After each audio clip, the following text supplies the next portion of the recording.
Yo, what's up? It's your boy M Breezy back at you again, man, with another video. What's up, YouTube? What's up, Cowboy Nation? What it is, what it ain't, what it be like. Y'all already know how it go, man. We talk Cowboys, talk Cowboy news. So let's get into it, man. Day one of minicamp yesterday. We're gonna go over the top 3 standouts from day one from the Insider Notebook. Mike Fisher and Bree. I'm gonna rant this. We're gonna take a look at what these guys talking about with their 3 standouts. Okay, from Frisco, the big news came from offensive line group. The big plays came from the linebackers group. And the big notebook on Tuesdays, day one of Dallas Cowboys minicamp, here from Inside Ford Center at the Star, it comes to you now. The 3 stars on offense, it's a guy popping up on the radar, 7th round rookie receiver Jalen Brooks. On defense, it's the fully rehabbed linebacker Jabril Cox. And on special teams, some credit to the semi-overlooked Tristan Vizcaino, and that's the kicker for the Dallas Cowboys. And they say this guy was 8 for 8 yesterday in day one for minicamp. Man, that's some great news. That's some great news, inspiring news, and we need a field goal kicker. So this is gonna be. I hope this is not a fluke, on first day of minicamp, and I hope this guy can continue to be great at kicking field goal, because it's something we're gonna need, because we get down in the red zone, for some reason we can't punch it in, so we'll turn to a field goal kicking team. So that's some positive news right there. Offensive line, a trio of major storylines here. And the Cowboys now believes Terrence Steele might not be ready for the start of training camp. We all know Terrence Steele had ACL there, so hopefully this guy can be ready by week 1. Season opener against the Giants.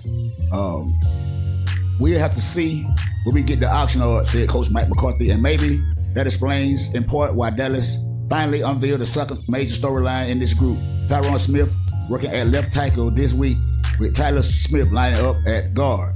Matt Waletzko got much of the work at right tackle. And who played right guard? Josh Ball seemed to get the snaps hit there, but not Zach Martin. A problem here. I'm fine, Zach Martin said, who's dealing with a minor soft tissue injury. The medical staff is being smart, making sure I get to training camp. I'm feeling ready to rock. So that's some good news. It's not that serious for Zach Martin, our pro right guard. Tight ends, the legend of Peyton Hendershot was in rhythm as Dak Prescott red zone target. Now involved, though, was rookie Luke Schoolmaker. He is out of the walking boot while dealing with plantar fasciitis issue, but is expected to be ready for training camp. Now, I hope this don't linger, man, into the season, man, because we all know how that foot, man, that plantar fasciitis is no joke. That is no joke. And he got to do a lot of cutting, he got to do a lot of blocking and running routes and stuff of that nature. So we just hope that foot can hold up, man, and won't linger into the regular season, because this guy here was a second round pick. That's a high pick for the Dallas Cowboys. So, hey, this guy need to be on the field. He need to be on the field day one. All right, receivers. One cannot help but notice the speed with Brandon Cooks, which Brandon Cook does everything. No wasted movement, all rapid movement. And on this day, also notable was South Carolina's product, Jalen Brooks, sort of forgotten in the all attention given to the stars at the top of the depth chart and all of the competition at the second level, led by Jalen Tolbert. So the Cowboys we got a plethora of receivers, man, coming in here, man. But we all know who the starters are going to be: CeeDee Lamb, Brandon Cooks, and Michael Gallup.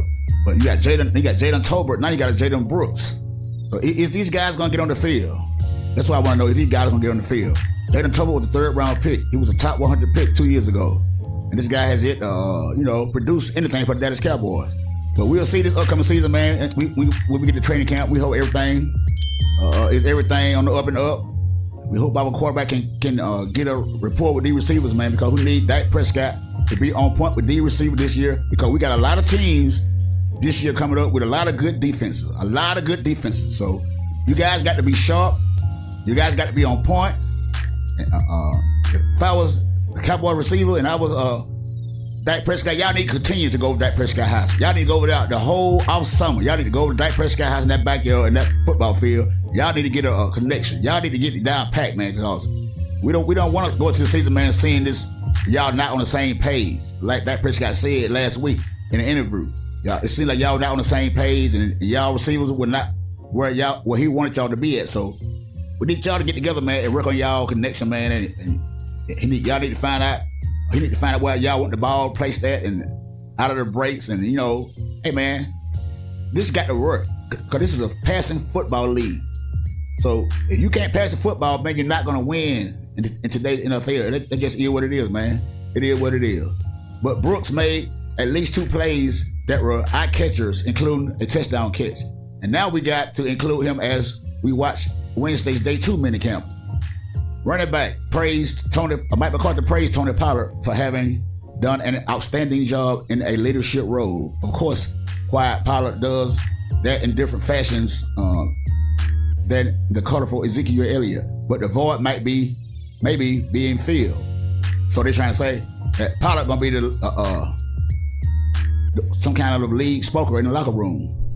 But we're gonna see, man. We're gonna see about that. Pollard, as he recovers from a leg injury suffered in the final game last season, will likely not work this week. Ronald Jones, Malik Davis, and Rico Dowdell are taking turns with the first team. Now, I thought last year, man, in the divisional playoff game, we lost to the 49ers. When Tony Pollard went out, man, I think these guys should have put Malik Davis in that game. They should have put Malik Davis in that game and featured him more, man. And they didn't do that. I don't know why, but for some reason, man, these guys seem like they don't know their own talent, man. They have on their team. I mean, the only way you find out what the talent you got from the backup players is put them on the field. Put him on the field. I think Malik Davis is somewhat like a Deuce Vaughn, but the guy don't get the chance. He don't get the chance to get in the game and prove himself, man. I think that's a big problem with the Cowboys. They drafting all this talent, man, but don't know what to do with it. That's just my opinion. And what's Deuce Vaughn doing? At least once he lined up wide, a long-standing tradition here for running backs who get touted in the spring for being something that never actually showed up in actual game. On defensive line, Jonathan Hankins versus Mozzie Smith versus Quentin Bohanna. That should be a battle, and it is, with first rounder Mozzie eventually winning the job. But on this day, the veteran Hankins was a starter while the trio actually got a chance to line up together in a goal line package. Maybe with the vision of continuing the no quarterback sneak streak that has kept the Eagles' Jalen Hurts out of the end zone during entire Philly versus Dallas career. Now, hey, I think that'd be a good goal line stance right there, man. These 3 guys, Hankins, Mozzie Smith, and Quentin Bohanna on that defensive line. Hey, man, inside that 5-yard line and that goal line. Hey, I think that's be a great trio with DeMarcus Lawrence and Michael Parsons, man, on the defensive end, or either Sam Williams over there on the other defensive end. Michael Parsons at linebacker. This is gonna be hey man, this is gonna be a good defense, man. We got guys all over the place. We got guys all over the place, man, on defense, man, backup positions, man, everything. Hey, this should be a great defense. Like Michael Parsons said last week, I don't know about the Ray Lewis comparison to the 2000 Ravens defense. I don't know. Hey, we're gonna keep that conversation for another day. We got to see y'all on that field first. It looked good on paper. And y'all been good for the past couple of years. Y'all been good on defense. So we're gonna see this year, man. We're gonna see. The linebackers. How often does a linebacker get to simulate live action in a minicamp and gets to record a pass breakup in a goal line stance? It happened once for Jabril Cox on 3rd down, and then it happened again on 4th down. What did his teammate think of the display? Jabril Cox tore his ACL in his rookie season, and Coach Mike McCarthy revealed before Tuesday minicamp opening workout that, in his view, Cox's sophomore campaign isn't a true representation of what the LSU product can deliver. The first year back, there's a first time getting through the number of thresholds they need to get over. McCarthy said, "I can only tell based on what I see. I do feel like he's back." Now, the ACL tear, man, that's in the knee. And by him being a linebacker, man, he got to do a lot of cutting. And you got to try to follow that linebacker. You got to try to follow that running back. You got to watch that quarterback. So it's a lot of back and forth, lateral movement. So that probably put a strain on him last year, because he was not, I don't believe he was fully healthy last year coming off that surgery. So he had a full offseason, man, to get that knee ready. And I think he's back. And I think it's going to be real good competition, man, at that linebacker group, man. You got Michael Parsons, Leighton Van Der Esch, you got Damone Clark, you got Jabril Cox, And the rookie in the draft, Overshawn, man, we got some guys at the linebackers in position with speed. And I hope these guys are able to make plays, man, because we are going to need these guys to be at their best. We got, like I say, we got the third hardest schedule in the NFL, and it's not going to be easy. And we need all the help we can get. We need everybody to stay healthy. Everybody to be healthy, man. Then a couple of hours later, Cox proved his coach right. That is second team work in the 2-minute drills, simulating game conditions. On third down, Cox made a play in the end zone on an end zone pass, recording a pass defense. Then came 4th and goal, and he did it again. Another pass breakup that resulted in a vocal defense-wide celebration. The glee was about two plays, of course, but maybe it was about what Cox is overcoming. In 2022, Cox played in 9 games, but logged just 6 tackles, coming up empty on tackles for loss, sacks, and interceptions. He didn't quite reach the promise he showed in a rare rookie appearance before his injury, but the 25-year-old now has under his belt, in addition to a fantastic on Tuesday practice, what McCarthy called a really good off-season program. Major joint injuries take time. I think you see it each year. They never really totally come back clean immediately. McCarthy said it's usually the second year where they really feel back to normal. After tearing his ACL in your rookie year, it's not tough enough in terms of making a climb. Cox is part of the Cowboys Dallas linebacker corps, where snaps will be tough to come by.